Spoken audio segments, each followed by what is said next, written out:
ghosts, spooks, things that go bump in the night.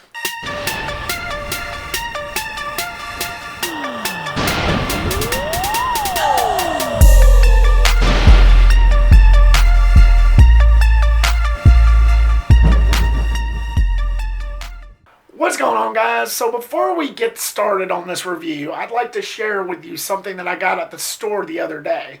And it's something that I figured to give my background a little bit more of a pop, since I can't really afford a green screen right now. I'm sort of limited. But here we go. Here, you already met my ghost face right there, my little popcorn ghost face there. But here, right here, is a replica of Jason Voorhees from Friday the 13th Part 7, which is actually one of my favorite ones. Let me move my homie right here. Let me move him out of the way. So right here, you get all the weapons all the murder weapons that he used in that film. The sickle that he used to kill that girl in the barn, the knife that he used to kill that guy in the kitchen, and the axe that he used to kill that girl, that sassy girl right in that doorstep. And, all these other memorabilia, like, we got some extra hands to attach him to. And right here is that facial expression. Hold up. Is that facial expression right at the end of that film when that telekinesis girl ripped his mask off. In that moment, I knew that was one of my favorite films in the series. And I don't know why they included this, but I'm not going to pick it up because, well, it's going to fall anyway. But if you look right here, at the end of the film, one of the paramedics, after everything was said and done, one of the paramedics picks up that mask and it's like torn like that. I don't know why they included that, but every memorabilia counts. And back to the weapon, I chose this weapon for him to hold because I thought that was the best kill in that film, I think, even though the MPAA screwed it up significantly. But I chose this because I think that's the best weapon he's ever used. Plus, you have this right here, his mask, where you can pull on, and off. Which is, I think is pretty neat within itself. Getting the hell back on there, right? So there you have it. I just wanted to show you this, and hopefully it'll pop in my background somehow. What's going on, guys, and welcome to my review of Haunted Mansion, the latest Disney release, and is based off the popular Disneyland theme park ride of the same name, like Pirates of the Caribbean, and is the remake or reboot, whatever you want to call it, of the 2003 film starring Eddie Murphy. Thank you so much, as always, guys, for clicking here. I really do appreciate it. So after discovering her newly bought mansion is haunted, a single mother hires a tour guide, a psychic, a priest, and a historian to help exorcise the ghosts and spooks that linger throughout the night. Full disclosure, I've never been on a single Haunted Mansion ride. I've been on several haunted house rides, but no Haunted Mansion rides. If I was on any of them, I was probably too young to remember. But as far as my recollection goes, I have not been on a single one of those actual rides. Haunted house rides, no Haunted Mansions. So I remember when the 2003 film starring Eddie Murphy came out in theaters. I remember I went and seen it with my parents in theaters. We liked it pretty much, me more so than others. I had fun with it. Was it a perfect one? No. But it was memorable. Of course, this was 20 years ago, so I owned the VHS, I owned the DVD, now I've got the Blu-ray. Even to this day, I still watch it occasionally, mostly around Halloween time, which makes sense. Again, was it perfect? No, but it still had its moments. So skip 20 years later, we get Haunted Mansion, a reboot or a requel or a remake. Honestly, I don't know what state Hollywood is in right now. I started hearing rumors. I knew right off the bat that this wasn't going to be a continuation because that 2003 film was not praised. It was not liked. I remember hearing the reviews when it came out and it was not good. I remember not hearing good things about that 2003 film, and, I never really desired to see a continuation because it was just pretty much one and done with me. So I knew right off the bat that this new one was going to be a fresh take, a fresh perspective. But was this better than that film? Did this triumph over that one? And yes, I will be doing some comparisons, so get ready for that. Did this triumph over that film, or was this another failed attempt? Let's start off with the positives for Haunted Mansion. The main improvement I could tell differ from that film, other film, was they had this whole segment on grief, which I thought was executed very well, and it was something that the other film definitely was missing. And it kind of gave this film more of a human perspective, more of that human emotion that, something like this definitely needed. You find out something tragic happens to a character in this, though briefly. It does get brought up, it was executed very well, and it really made you really care for what was going on in this film.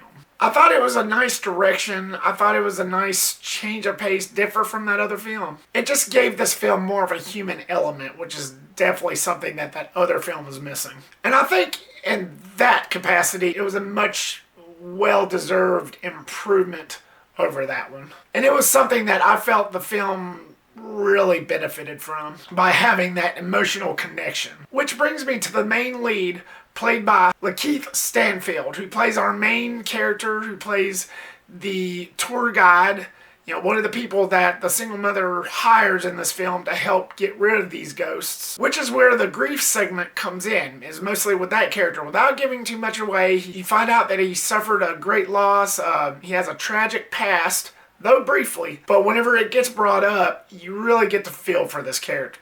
And the way he pulls it off, the way he executes his performance within this character, it was a great character arc, it was a great character build up, and it was just something that the movie needs for you to actually stay on par and stay on board with this character throughout his adventures of this film. Then he gets roped into all this paranormal activity stuff, which definitely benefited him as a character and really shined some growth into this character, which really adds to the context, again, of his own grief.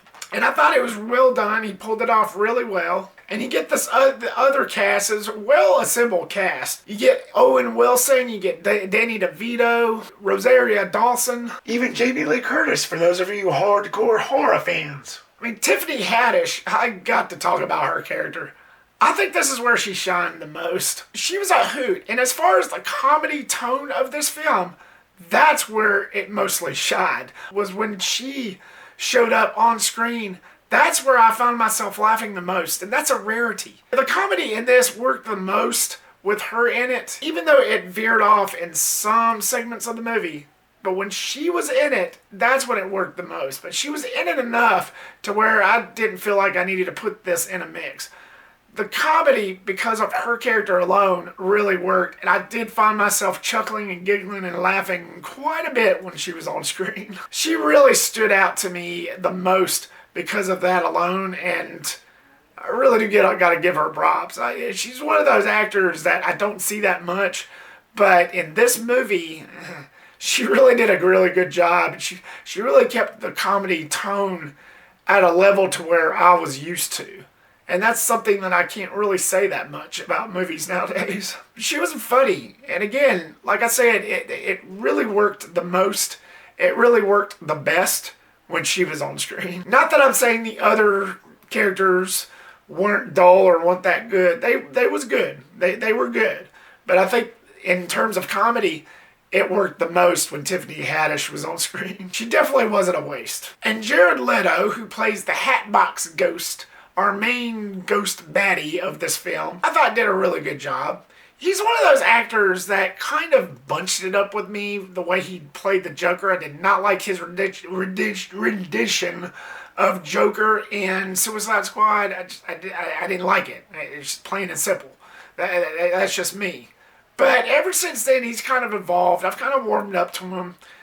He wasn't bad in Morbius, even though that was a terrible movie. He wasn't bad. But whenever he did show up in Haunted Mansion as the Hatbox Ghost, I can't even talk right, Hatbox Ghost, I thought he did a really good job. He brought a certain cynicism to this character and let you know right off the bat that he was the main antagonist of this film. He just did a really good job, in my opinion. Moving on to my mixed, I've got to say the CGI. The positive side to this is different from the 2003 film. They actually made all the ghosts look ghostly. And I did appreciate that. Like in the other film, some of them looked kind of human. They looked normal. Some of them didn't have that glow about them. that all of the ghosts did in this film. For Haunted Mansion 2023, I did appreciate that. Every ghost looked like a ghost. However, the negative side is I didn't quite get the point. It looked pretty much the same. The CGI, it looked the same as the 2003 film in a way to where they didn't really put that much effort to try to improve anything, to try to make the ghosts look more spooky. It just looked the same, and it's just the same song and dance that we've seen. Again, I liked the fact that they made them all look like ghosts, but it just didn't really seem like that much of an improvement. It didn't really seem that original, and it was kind of like a carbon copy, like plagiarism in a way. Not to try to sound too mean about it, but it is what it is, and that's the only thing that kind of tripped me off about it. But other than that, I did appreciate that all ghosts look like ghosts. I like that 2003 film. It's just they could have improved a little bit on some of the looks. They could have thrown in a little bit more originality. Moving on to the negatives, and this is something that I've noticed a lot with me here lately, and I think it's because I've watched so many movies since that 2003 film that it just... To be a scary movie, it's got to be scary, and to me, Haunted Mansion wasn't so much. I mean, I didn't really think that 2003 film, even though it came out 20 years ago, was that scary either. But what really disappointed me, and in a way it kind of tricked me a little bit, the PG-13 rating. Even though it does throw in a little bit more adult-themed stuff, I didn't really get scared that much, and differ from that 2003 film, which was the more family PG rated.